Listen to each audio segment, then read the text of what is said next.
Once in the Whispering Woods, a tiny dragon named Breezy lived. Breezy loved to blow gentle winds, but one day he caught a cold. His breath turned into a raspy cough, and the forest leaves rustled with worry. The wise old owl, Hoot, explained, "Breezy, you have bronchitis!"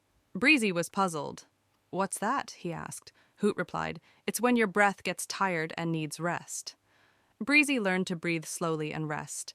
Soon, his gentle winds returned, and the forest sang again. The twist? Breezy's cough had spread magical seeds, growing a garden of laughter.